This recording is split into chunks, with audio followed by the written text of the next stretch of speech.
So, as I'm sure all of you are familiar with, we've been working on this process of changing curriculum to ensure that the curriculum we have now is up to date for students that are entering the world of the 21st century, which, as we all know, presents a whole series of different challenges than we face in generations previously. So, with a real emphasis on personalized learning. It's easy to forget that we're talking about the class of 2030 that's going to be entering kindergarten, and it's 2030 seems like science fiction territory, but it's sort of the world that we're preparing students that are entering our education system for, and just sort of imagining the challenges that will come in the future. The webinar learning goals for today are to explore the new curriculum model as it relates to social studies. So, some of the differences and similarities between what had been in the previous curriculum and currently, the deep structure of the social studies curriculum, and First Peoples perspectives and how they're incorporated into the social studies curriculum. And we'll also talk a little bit about the new social studies courses that are coming in grades 10 and 12 that are currently in draft. This is the link to the curriculum website, which I'm sure most of you are familiar with, at curriculum.gov.bc.ca. All of our curriculum resources, as well as information on assessment and graduation, are posted there. The Educated Citizen has really been, it's been a long-term piece of BC's education system. It was first introduced into provincial regulation and legislation in the 1980s, and really with some very small updates has been able to remain consistent. And all of these things that we would like every student to be capable of, they were applicable in the past and will continue to be applicable. All of these important skills are really fundamental and have always been fundamental. One of the new things that we've really tried to integrate, though, is these First Peoples principles of learning in order to really account for some of those cultural differences in how learning takes place in First Peoples communities. As you see, many of these things are central to Aboriginal worldviews and perspectives on education, but beyond that, many of these things are central to inquiry and personalized learning, and are important for all learners, not just First Peoples learners. One of those big guiding principles behind the curriculum design is the notion of it being a concept-based, competency-driven curriculum.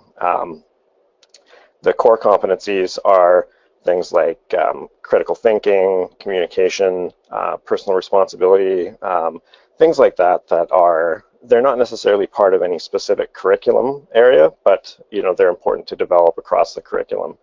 And there's also a focus on important concepts and big ideas that are inherent in each discipline. And along with that goes the emphasis on higher order learning and deeper learning, which is really just goes beyond the superficial, the memorization, into really developing thinking skills. And again, the integration of First Peoples principles of learning in all areas of learning at all grade levels was a really key part of what we did. One of the big messages that we heard from teachers over and over again was about the prescriptive nature of the previous curriculum, that there was so much good stuff, but there was too much good stuff, that it really limited the amount of flexibility and choice that teachers and students had, and it limited the creativity that they had in order to take advantage of local opportunities to engage in activities. People said, well, there wasn't enough time because they had to cover things that were going to be on a provincial exam, for example. And so one of the pieces that goes along with that is the alignment of assessment and reporting with the redesign of the curriculum, that not wanting assessment and reporting to be obstacles to delivering excellent programs in the classroom. Again, I'm sure many of you are familiar with this. This is just sort of a one-page overview of the different elements of the curriculum and how they're laid out on the curriculum website, including the introductory materials, which give you some background, core competencies, big ideas, content, curricular competencies, and then at the bottom some links to supporting materials. And this is just the example for social studies. The goals of the social studies curriculum are really similar to what they have always been, which is developing the competencies needed for participation in democratic society, which is just sort of how to think about what's going on in the world, how to make sense of information, studying the past, the present, and the future, and then making those linkages there, understanding the relationship between humans and the environment, understanding rights and responsibilities of citizenship and government, and developing an understanding of how economic systems work. So, really these are sort of big goals that have largely been the core of social studies. Again, these are the core competencies: communication, thinking, and personal and social competency, which are important in developing a well-rounded student. The new curriculum model is one of know, do, and understand, which is, these things are all interlocked, which you need to understand content, you need to know content, you need to be able to do things with that using the thinking skills that you develop in order to come to understanding of big ideas and those big principles that will hopefully stick with students for the rest of their lives. The big ideas are the understand component of that know, do, understand model. And these are really big ideas, such as the nature of how the physical environment influences political, social, and economic changes. Those are things that are applicable in a number of situations, and we hope that they transfer to different areas of learning. Curricular competencies are the skills, strategies, and processes that students develop over time. And really, in social studies, the big key here is that they're built around these disciplinary thinking concepts, such as being able to assess the significance of events and people, compare and contrast continuities and changes, things like that. And these are things that start in kindergarten at a developmentally appropriate way and continue all the way until grade 12, really. So students will be building a continually more and more sophisticated notion of how to do these things. And the content ultimately is one of the things that these are these core things that students need to know. Many of these things are very similar to what had been in previous curriculum documents, just in a much more streamlined way to allow for that teacher flexibility and student choice over topics that they study. There's many different ways to study Canadian autonomy as opposed to listing 10 different bullet points of things that all students need to study. Teachers are free to choose different examples to really make those points clear. Social studies K-12, so as many of you will be familiar, kindergarten to grade 9 has been mandated as a 2016 with those historical thinking concepts as a key part of it. And what's coming in grades 10 to 12 is a lot of things will remain similar. We have courses similar to the previous courses of History 12, Law 12, those types of courses. So there'll be some great deal of continuity there. But we've also created several new courses, such as redesigned First Peoples courses, splitting geography into human and physical geography, adding an economics course and a philosophy course. These are courses that had been BAA courses in many districts, and there was significant interest in adding some of these as ministry-developed courses with a common curriculum to allow for the creation of resources to support it. One of the things that we've really tried to emphasize is the focus on those disciplinary thinking skills, because time and time again we hear from universities that they need students who are able to actually analyze documents, to be able to think critically about their studies, as opposed to just be able to memorize and regurgitate content. And it's our hope that this less detailed and prescriptive content will allow students and teachers to really delve into topics of interest in order to drive that curiosity about digging deeper into topics and really thinking, learning through inquiry.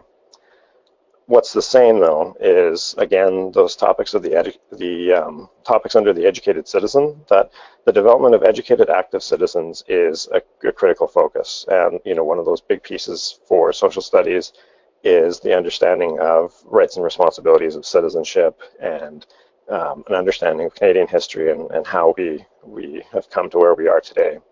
And again, the overall types of topics have not changed dramatically. So the grade level may have shifted, or the emphasis of some topics may have shifted, either increased or decreased, but a lot of that core content will remain the same, which actually is kind of a benefit in terms of being able to continue to use old resources, old library materials, things like that. So those things they don't need to be thrown out. They may just need to be updated to suit the new curriculum. This is our draft grade 10 to 12 course list. All students will be taking a common grade 10 social studies. And then from there, students will have a choice between grade 11 courses. So the draft right now is to have an explorations course that allows for a mixing of different topics, as well as a Francophone history course that's in draft form. And then at grade 12, you see that large list of options for students to take.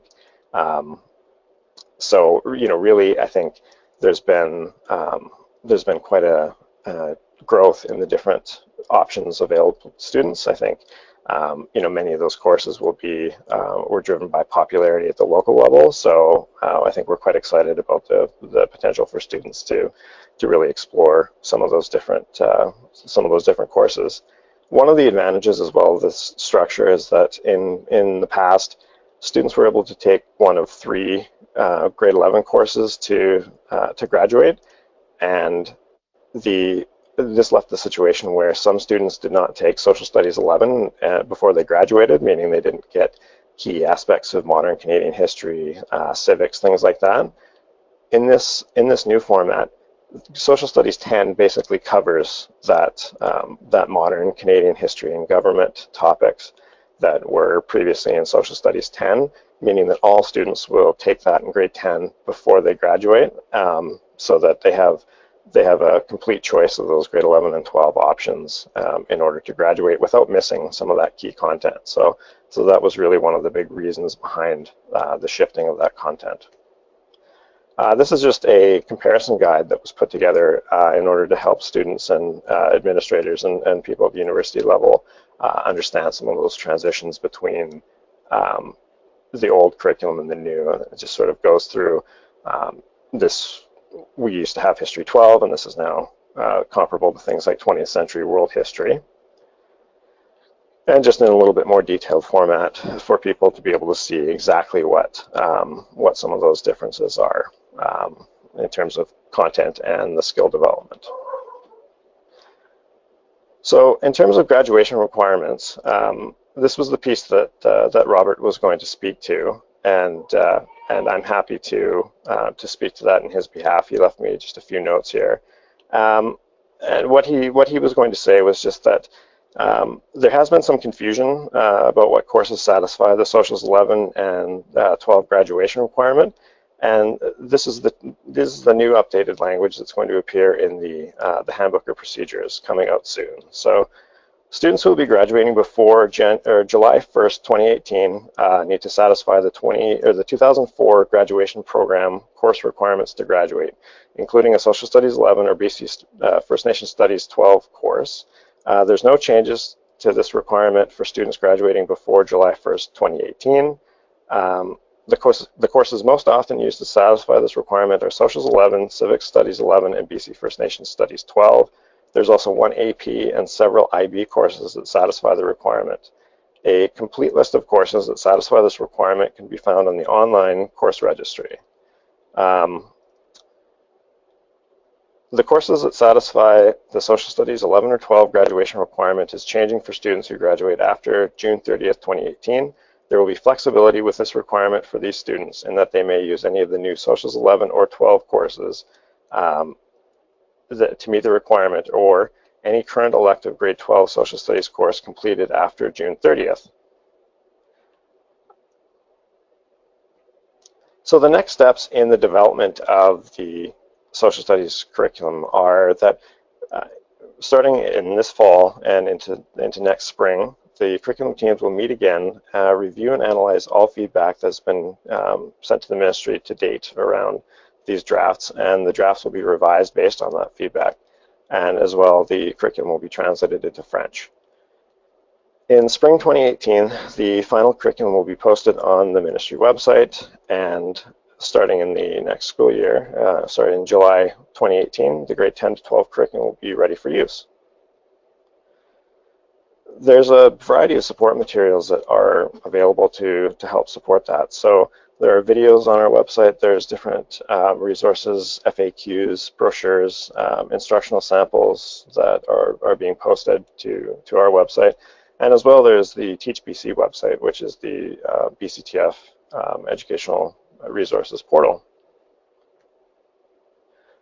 And with that, I'll leave it open to any questions. And we've posted the links to our website here, as well as the email address for any feedback to come to the ministry. So we do read and compile all of that feedback, and it does help inform our the steps that we take in terms of revising curriculum. And so any thoughts that you have would